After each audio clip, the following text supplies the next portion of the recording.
नमस्कार मित्रों, मैं हूं डॉक्टर हरिनिवास। चैनल है संस्कृत साहित्य एवं संस्कृति। तर्क संग्रह चल रहा है अन्नम भट्ट का। हम बिल्कुल अंतिम पड़ाव की ओर हैं, क्योंकि 7 पदार्थों में से द्रव्य और गुण की चर्चा हो चुकी है। जो 9 द्रव्य हैं उनकी चर्चा हो गई, जो 24 गुण हैं उनकी चर्चा हमने देख ली। अब इसके बाद कर्म, सामान्य, विशेष, समवाय और अभाव। अब चूंकि इसमें ज़्यादा व्याख्या करने के लिए कुछ है नहीं और शुरुआत में हम इसकी व्याख्या कर चुके हैं, इसलिए संक्षेप में इसको देखते हैं। सबसे पहले कर्म की बात करते हैं। तो शुरुआत में ही कहा था कि उत्क्षेपणा, अपक्षेपणा, आकुंचन, प्रसारण, गमनानि पंचकर्माणि। यहाँ उसकी व्याख्या करते हैं। सबसे पहले कर्म का लक्षण देते हैं। चलनात्मकम कर्म, भाई जिसमें वेग रहेगा, जिसमें फोर्स रहेगा, जिसमें चलने की क्रिया रहेगी, उसको कर्म कहा जाता है। अब वो फोर्स, वो वेग, उसकी दिशाएं निश्चित की गई हैं कि ऊर्ध्वदेश संयोग हेतु उत्क्षेपणम। हमें कहीं कुछ ऊपर की ओर करना है तो उसको उत्क्षेपण कहा जाएगा। अधोदेश संयोग हेतु अवक्षेपणम। हमें जब किसी चीज को नीचे की ओर भेजना है तो उसको अवक्षेपण कहा जाएगा। शरीरस्य सन्निकृष्ट संयोग हेतु आकुंचनम। शरीर के पास अगर कुछ लाना है उसको आकुंचन कहा जाएगा। विप्रकृष्ट संयोग हेतु प्रसारणम। और शरीर से किसी चीज को दूर करना है, फैलाना है, तो उसको प्रसारण कहा जाएगा। अन्यत सर्वगमनम। बाकी सभी स्थान पे जो गमन क्रिया है वो काम करती है। पृथिव्यादि चतुष्टय मनोमात्र वृत्ति। ये पृथ्वी इत्यादि 4 में और मन में ये कर्म रहा करता है। अब थोड़ा सा स्पष्टीकरण ले लें। कर्म 5 प्रकार के, ये तो हम पहले देख चुके हैं। इसमें अगर हम कुछ ऊपर की ओर उछालते हैं, ऊपर की ओर फेंकते हैं, उसको उत्क्षेपणा कहा गया है।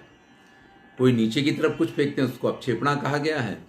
अगर हम अपनी तरफ कुछ खींचते हैं, जिसको आकर्षण कहते हैं, उसको यहाँ पे आकुंचन कहा गया। और अगर हम किसी चीज को फैलाते हैं, दूर की तरफ फेंकते हैं, तो उसको प्रसारण कहा गया है। और इसके अतिरिक्त जो भी क्रियाएं हैं वो सब गमन के अंतर्गत आ जाती हैं। मैंने उसी समय पे कहा था कर्म विवेचन में कि कुछ लोग और भी 5 प्रकार के तिर्यक, गमन वगैरह को कर्म मानते हैं, लेकिन वास्तविकता यह है कि भ्रमण हो, रेचन हो, स्यंदन हो, ऊर्ध्वज्वलन हो और तिर्यक गमन हो, इन सब का समावेश इन्हीं 5 कर्मों में हो जाता है। इसलिए उस पर ज़्यादा किसी चर्चा के लिए अवकाश रहता नहीं है। वैसे भी तर्क संग्रह जो है ना, जो केशव मिश्र ने तर्क भाषा लिखी, जो गौतम मुनि ने 16 पदार्थ बताए थे, यहाँ उनको समाविष्ट 7 में ही कर दिया गया। तो ये तो वैसे भी संक्षेप में मानते हैं। तो अगर आप कर्म 10 बताएंगे तो इनकी तरफ से तो 5 में अगर समावेश है तो बाकी 5 का ये स्वीकार नहीं करते हैं। ये आपने प्रमाण के संदर्भ में भी देखा था कि कई जगह 9 प्रमाणों की चर्चा होती है। 8, 5, 6 प्रमाण तो बहुत सारे लोग मानते हैं, लेकिन तर्क संग्रहकार जो हैं वैशेषिक दर्शन के अनुसार ये सिर्फ 4 ही प्रमाण मानते हैं। चलिए, तो कर्म की चर्चा करने के बाद सामान्य की चर्चा पे आते हैं। नित्यम एकम अनेकानुगतम सामान्यम। कहा था कि सामान्य का लक्षण कहीं नहीं मिल रहा है तो लिख दीजिएगा। चलिए, इसको मैं लिख देता हूं। नित्यम एकम अनेकानुगतम सामान्यम। कोई नित्य तत्व जो है वो अनेक में जब पाया जाता है तो उसको सामान्य कहा गया है। यानी एक ही वैशिष्ट जब अनेक में विद्यमान होता है तो वो सामान्य बन जाता है। सामान्य यानी कि वो जाति हो जाती है। सामान्यतया द्रव्य, गुण, कर्म, वृत्ति, ये द्रव्य, गुण और कर्म में पाई जाती है। इसके 2 प्रकार होते हैं, पर अपर भेदात। ये सारी चर्चा हम कर चुके हैं। परम सत्ता, अपरम द्रव्यत्वादि। चलिए थोड़ा सा समझ लें। जैसे बहुत सारी जो गौ प्रजाति हैं उनमें गोत्व रहता है, समस्त पुरुष जाति में पुरुषत्व रहता है, समस्त स्त्री जाति में स्त्रीत्व रहता है। ऐसे जब कोई एक तत्व बहुतों में पाया जाता है तो वो उस एक तत्व के आधार पे एक ही सामान्य में उनकी गणना होती है।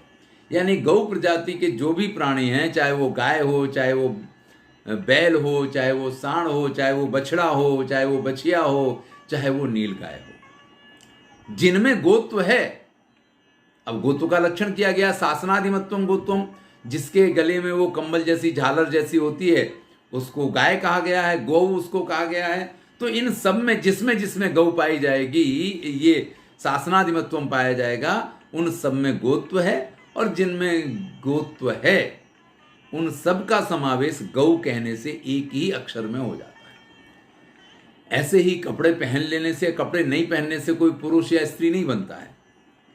बहुत सारी लड़कियां पुरुषों जैसे कपड़े पहनते हैं, कुछ ऐसे भी होते हैं जिनको पुरुषों को भी लड़कियों की तरह चलने की या बात करने की या कपड़े पहनने की इच्छा हो आती है, लेकिन इससे वो स्त्री या पुरुष नहीं हो जाते हैं। पुरुष तभी पुरुष है जब उसमें पुरुषत्व हो, और स्त्री तभी स्त्री है जब उसमें स्त्रीत्व हो। तो जैसे विद्यार्थियों का एक समूह हो, तो जो भी पढ़ते हैं वो सभी विद्यार्थी कहे जाते हैं। तो इस प्रकार से जब एक ही तत्व बहुत सारे लोगों में एक साथ पाया जाता है तो उसको जाति कहा जाता है, उसको सामान्य कहा जाता है। और सामान्य का अर्थ ये है कि जिससे आप एक पूरे वर्ग विशेष को पहचान पाए, उसी को तो सामान्य कहते हैं। अब इसके पर और अपर जो दो भेद किए गए, उसकी बड़ी सुंदर एक व्याख्या है कि परत्वम अधिक देश वृत्ति। पर तो वो है जो अधिक देश वृत्ति में विद्यमान है, और अपरत्वम न्यून देश वृत्तित्वम, और अपर सामान्य वो है जो कम क्षेत्र में पाया जाता है। यानी अगर हम ये कहें कि मानव, तो इसमें स्त्री भी आ जाएंगे पुरुष भी आ जाएंगे, मानव जाति, तो उसमें स्त्री पुरुष दोनों का समावेश हो जाएगा। तो मानव जाति जो है ये पर सामान्य होगा। लेकिन अगर हम उसकी अपेक्षा स्त्री कहें या पुरुष कहें तो वो उसकी अपेक्षा अपर सामान्य हो जाएगा। इसी प्रकार से द्रव्यत्व जो है वो पृथ्वी, जल, तेज, वायु, आकाश, आप जानते हैं कि 9 द्रव्य होते हैं, 9 द्रव्यों में पाया जाता है। तो वो 9 में विद्यमान है, इसलिए वो अधिक व्यापक है, तो उसको अधिक देश वृत्तित्व के आधार पर पर सामान्य कहेंगे। और उसके सामने पृथ्वीत्व है या जलत्व है, ये 9 द्रव्यों में नहीं पाया जाता उसकी अपेक्षा, तो ये उसके सामने अपर सामान्य हो जाएगा। तो जो अधिक विस्तार में फैला हो उसको पर सामान्य कहा जाएगा, और जो कम फैला हो उसको अपर सामान्य कहा जाएगा। इस प्रकार से सामान्य के या जाति के 2 प्रकार होते हैं। चलिए सामान्य के बाद विशेष की चर्चा करते हैं। अगर तो नित्य द्रव्य वृत्त वो व्यावर्त का विशेषा। नित्य द्रव्य में एक समान वृत्ति हो तो उसको सामान्य कहा गया, लेकिन नित्य द्रव्यों को अन्यों से जो अलग करता है वो विशेष तत्व होता है। यानी आपने कहा 9 के 9 द्रव्य हैं, लेकिन आप पृथ्वी को अलग कैसे पहचानेंगे? तो आप कहेंगे गंधवती पृथ्वी, कि जिसमें गंध है उसको पृथ्वी कहा गया। तो गंध ने पृथ्वी को अन्य द्रव्यों से अलग किया। तो ये विशेषता जो है ना, जो किसी एक को अन्यों से अलग करे उसको विशेष कहा जाता है। बहुत सारे वस्त्र पड़े हैं और आपने कहा कि वो पीला वाला जो है ना, वो कपड़ा निकालिए। तो बहुत सारे कपड़ों में से जब वो पीला अलग हुआ तो उसको अलग किसने किया? उसके पीले रंग ने अलग किया। तो इस प्रकार से नित्य द्रव्य वृत्तयो व्यावर्तका विशेषा। नित्य द्रव्य जो हैं उनमें उनसे व्यावर्तक करने वाला, अलग करने वाला जो तत्व है उसको विशेष कहा गया है। अब देखिए, ये तो कणाद ऋषि की देन है, वैशेषिक दर्शन की ही देन है। बाकी तो न्याय में इस विशेष को कहाँ स्थान मिला है पदार्थ के रूप में, लेकिन कणाद मुनि ने अन्यों से अलग करने वाला जो तत्व विशेष है उसको विशेष संज्ञा दी है। सामान्य और विशेष के बाद द्रव्य की चर्चा हो गई, गुण की चर्चा हो गई, कर्म की चर्चा हो गई, सामान्य की चर्चा हो गई, विशेष की चर्चा हो गई। अब आते हैं समवाय पे। तो समवाय की हमने विस्तार से चर्चा की है। यहां अयुत सिद्ध क्या होता है कि जिन दो के बीच में एक के विनष्ट ना होने तक दूसरा उस पर आधारित रहता है, और इसके अवयव अवयवी, गुण गुणी, क्रिया क्रियावान, जाति व्यक्ति और विशेष नेत्र द्रव्य वगैरह जितने प्रकार हैं उन सब की हमने विस्तार से चर्चा की है और एक पूरा वीडियो इसके ऊपर बनाया है। इसलिए यहाँ हम समवाय की कोई चर्चा करने के लिए तैयार नहीं है, क्योंकि वो सिर्फ और सिर्फ रिपीटेशन होगा। हम आते सीधे अभाव के ऊपर। देखिए, अभाव जो है वो न्याय का एक ऐसा सिद्धांत है जिसको समझाने के लिए जो नहीं है वो आपको समझाना है। यही कारण है कि कहीं भी इसका लक्षण नहीं मिलता है। सीधा इसके जो प्रकार हैं, 4 प्रकार हैं, प्राग भाव, प्रध्वंसा भाव, अत्यंता भाव, अन्योन्या भाव। ये 4 इसके प्रकार हैं जो हम पहले थोड़ी चर्चा कर चुके हैं। सीधे उन प्रकारों से ही इसकी चर्चा शुरू होती है। प्राग भाव के लिए कहते हैं अनादि शांतः प्राग भाव, जिसका आदि नहीं है, जिसका आदि यानी जिसका प्रारंभ निश्चित नहीं है किंतु जिसका अंत निश्चित है, इसको प्राग भाव कहा गया है। यानी पहले ना होना किंतु बाद में वो पाया जा सकता है। तो कार्य जो है अपने कारण में प्राग भाव रूप से विद्यमान रहता है। उत्पत्ति पूर्वम कार्यस्य, कार्य जब तक उत्पन्न नहीं होता है तब तक वो अपने कारण में प्राग भाव रूप से विद्यमान होता है।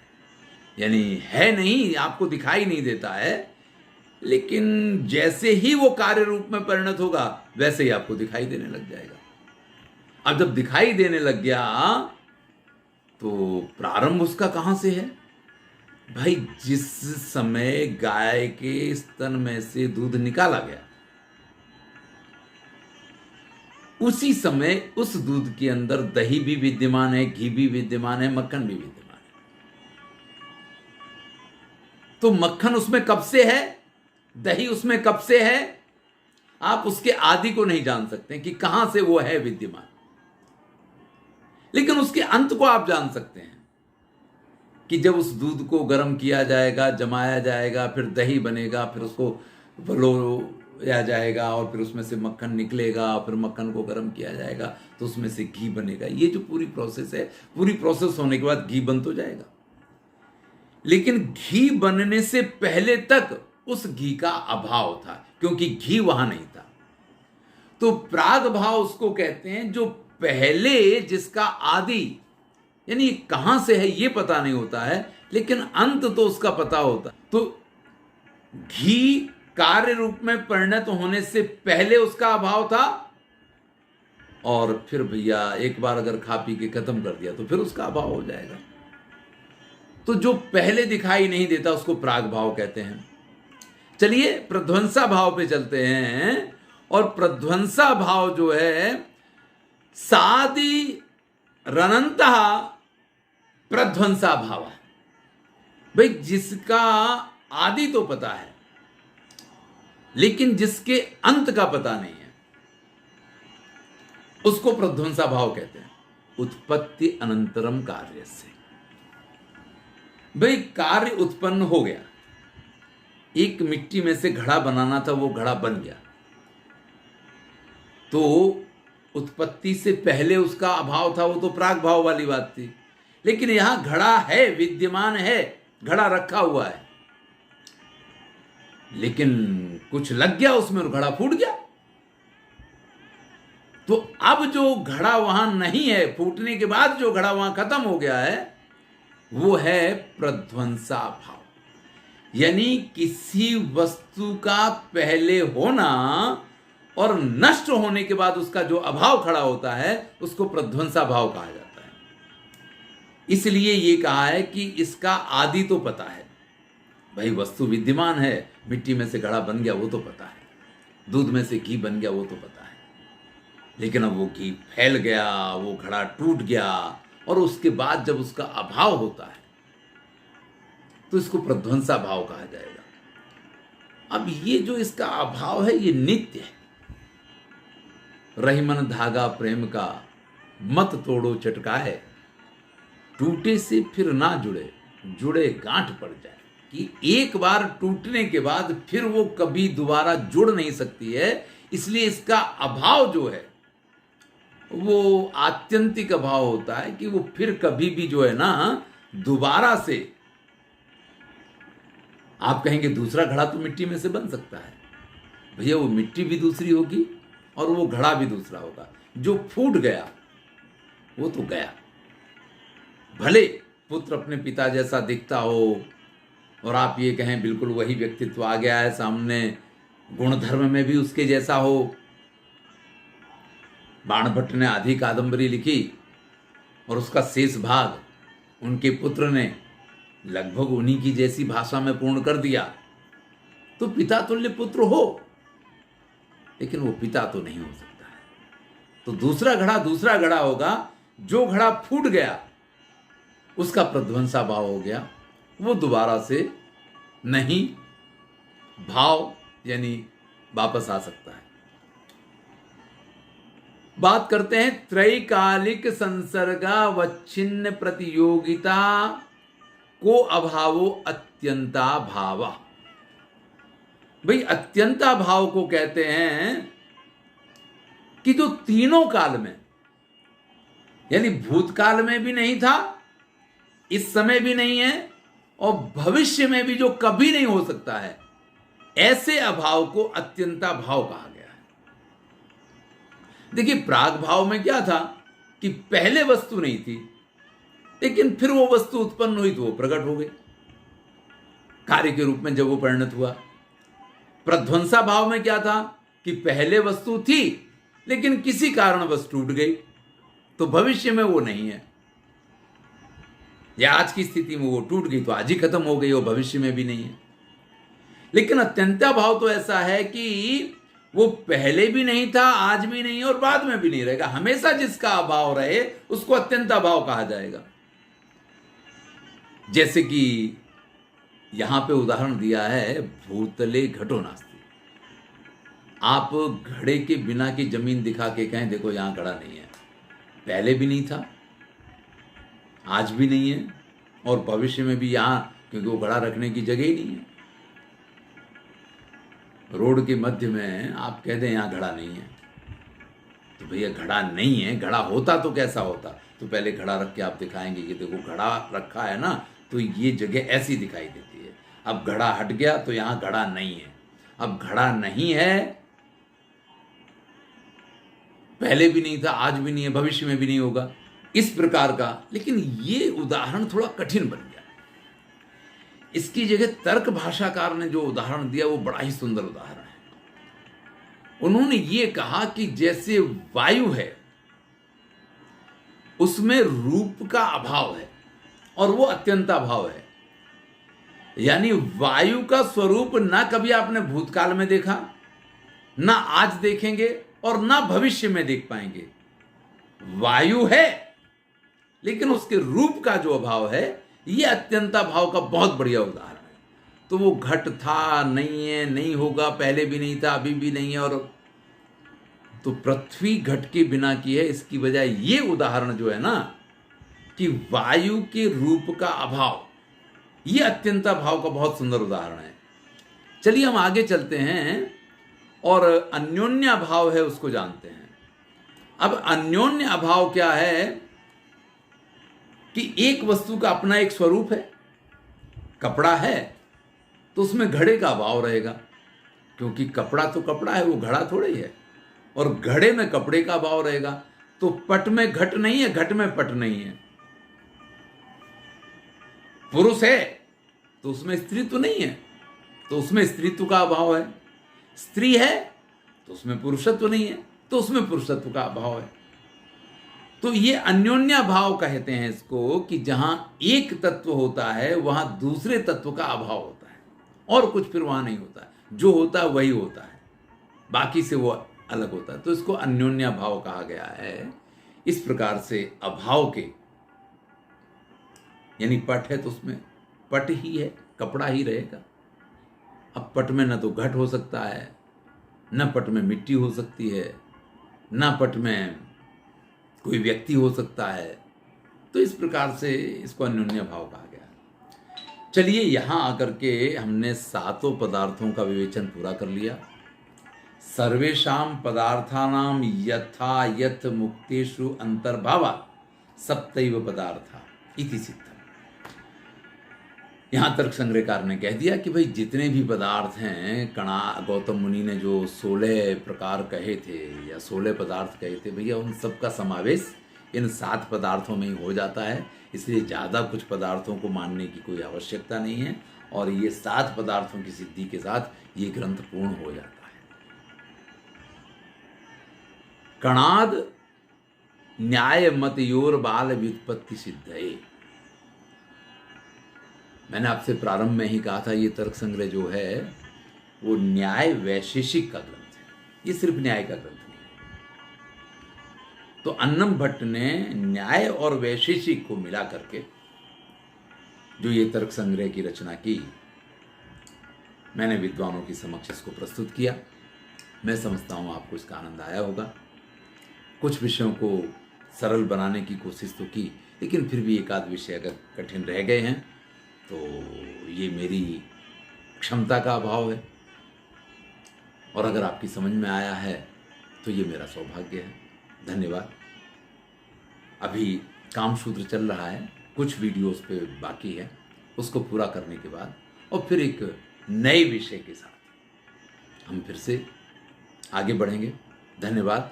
मैं हूँ डॉक्टर हरिनिवास। आनंद लीजिए, अच्छा लगे तो मित्रों के साथ शेयर कीजिए। पुनः पुनः आप सबका धन्यवाद।